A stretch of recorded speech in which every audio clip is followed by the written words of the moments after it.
The Promotion Dilemma. A company, Innovative Solutions Inc., is preparing to promote a new president from within.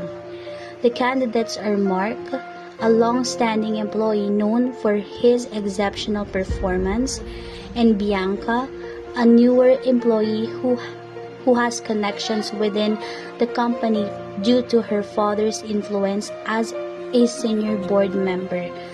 3 employees, Rika, Cora, and Rochelle, will play key roles in witnessing and commenting on the promotion process.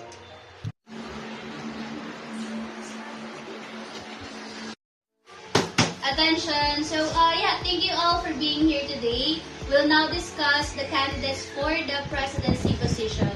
We need to consider qualifications and the future vision for the company. I think Mark is the good choice.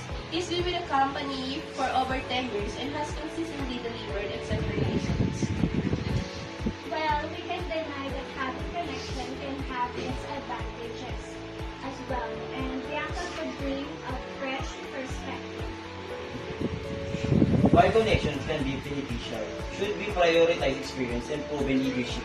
I have led numerous successful projects, not just in my department but company-wide. I can appreciate Mark's experience, but sometimes being an outsider can bring new ideas. Plus, I have an understanding of the latest market trends that could benefit us. Oh, well, also let's not forget about the company's culture. We want a president who not only understands the business and can also foster collaboration and innovation. Exactly. Mark has always encouraged his team, creating an environment where we can thrive. But we also need to consider who can align our strategy with the board. Having a president with connection might facilitate that. Well, those are valid points. However, we also need to be cautious of potential biases. If we promote someone solely based on connections rather than merit, we risk demotivating other employees. I believe the board trusts me, and honestly, I'm looking for a chance to prove myself. I understand that, Bianca, but a leadership position is just about vision. It's about execution and trust being offered with education. We need to think about the message these decisions send across the solution. If we promote based on favoritism rather than qualification, it will set expectations. Well, I realize this is a delicate situation. Let's take a moment to think deeply about the implications of our choice. I hope the right decision was made. We need someone who truly deserves it. I just think we have to play the game in this world.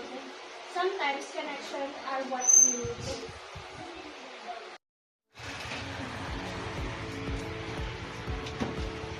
Okay, everyone. So I just hope, I just want to ensure that whoever we promote values fairness and transparency. Yes, Rochelle, I just hope that when the time comes, we choose the candidates who embodies those principles and regardless of their issues. Alright, and also let us remind ourselves not to let personal biases sway us. And we owe it to the company and to each other as well. Thank you, everyone. Meeting everyone. So it's time to vote. And remember, we're deciding not just for the present, but for the future of the company. Thank you. Yeah. Good morning, everyone. Thank you for being here today. We are going to walk through our comprehensive action plan to tackle discrimination at workplace. This is not just a compliance measure. It's about building culture of equity, respect, and inclusion.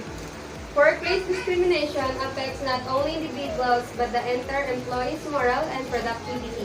Whether it's based on race, gender, age, religion, sexual orientation, or disability, discrimination has no place here. Addressing it head-on makes us a stronger, more united organization.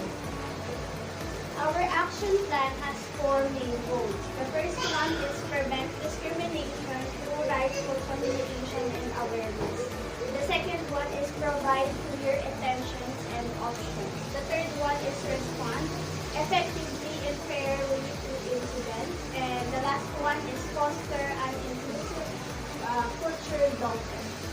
Building a safe community and group will protect our employees on discrimination at a workplace. We'll create a trade union. We'll also conduct meetings quarterly, diversity talks, and set up an anonymous feedback system. The leader will be held accountable for maintaining a respectful group environment. Today marks the beginning. Engagement and relevant activities became flexible.